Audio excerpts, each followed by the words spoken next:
ಕಾರ್ಯಕ್ರಮದಲ್ಲಿ ಭಾಗಿಯಾಗಿರುವ ನನ್ನ ನೆಚ್ಚಿನ ಗುರುವೃಂದವೇ, ಹಿರಿಯರೇ ಹಾಗೂ ನನ್ನ ಸಹಪಾಠಿಗಳೇ, ತಮ್ಮೆಲ್ಲರಿಗೂ ಗಣರಾಜ್ಯ ದಿನಾಚರಣೆಯ ಶುಭಾಶಯಗಳು.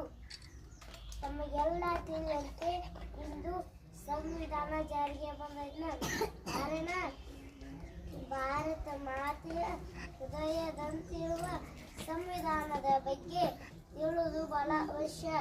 ಯಾವುದೇ ರಾಜಕೀಯ ವ್ಯವಸ್ಥೆಯಲ್ಲಿ ಪ್ರಭುತ್ವವು ನಿರಂಕುಶವಾಗಿ ಅಧಿಕಾರ ಚಲಾಯಿಸದಂತೆ ನಿಯಂತ್ರಿಸಲು ಕಾನೂನುಗಳ ಅಗತ್ಯವಿದೆ.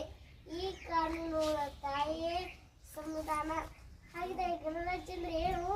ಗಣರಾಜ್ಯ ಅಂದ್ರೆ ಯಾವ ದೇಶವು ಸ್ವತಂತ್ರವಾಗಿದ್ದು ಲಿಖಿತ ಸಂವಿಧಾನವನ್ನು ಹೊಂದಿದ್ದು ಅದರಂತೆ ದೇಶದ ಆಡಳಿತವನ್ನು ನಡೆಸುತ್ತದೋ ಅಂತಹ ದೇಶವನ್ನು ಗಣರಾಜ್ಯ ಎಂದು ಕರೆಯುತ್ತಾರೆ.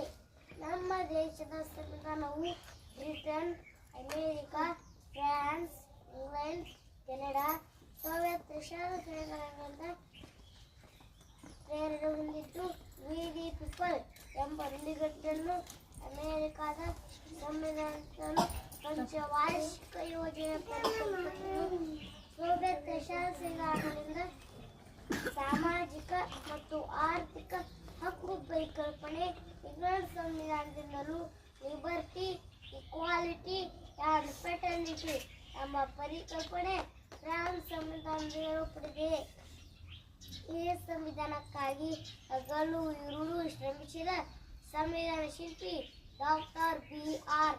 ಅಂಬೇಡ್ಕರ್ ಅವರನ್ನು ಸ್ಮರಿಸುತ್ತಾ ಹಿಂದೂ, ಮುಸ್ಲಿಂ, ಸಿಖ್, ಇಸಾಯಿ ಭಾರತ ಮಾತೆ ನಮ್ಮೆಲ್ಲರ ತಾಯಿ ಎಂಬಂತೆ ಭಾರತ ಅರ್ಥ ಮಾಡಿಕೊಂಡರೆ ಮಾತ್ರ ಸಂವಿಧಾನ ಅರ್ಥ ಮಾಡಿಕೊಳ್ಳಲು ಸಾಧ್ಯ. ಹಾಗಿದ್ರೆ ಭಾರತ ಅಂದ್ರೆ ಏನು? ಭಾರತ ಅಂದ್ರೆ ಕೇವಲ ಇಲ್ಲಿನ ನೆಲ, ಜಲ, ಸಂಪತ್ತು ಅಲ್ಲ. ಭಾರತ ಅಂದ್ರೆ ಇಲ್ಲಿನ ಜನರ ಜೀವನ. ಕಾರಣ ನಾವೆಲ್ಲ ದೇಶ ಬೇರೆ, ಭಾಷೆ ಬೇರೆ, ದೇಶ ಒಂದೇ ಭಾರತ, ತಂದೆ ತಾಯ ಮಕ್ಕಳೆಂದು ಪೂರ್ಣ ಸಂತಸ ಎಂದು ಹೇಳುತ್ತಾ ಇದಕ್ಕೆಯಲ್ಲಿ ಏಕತೆಯನ್ನು ಕಾಣೋಣ. ಸರ್ವ ಶರಣಾರ್ಥಿಗಳು. ಜೈ ವಿವೇಕಾನಂದ.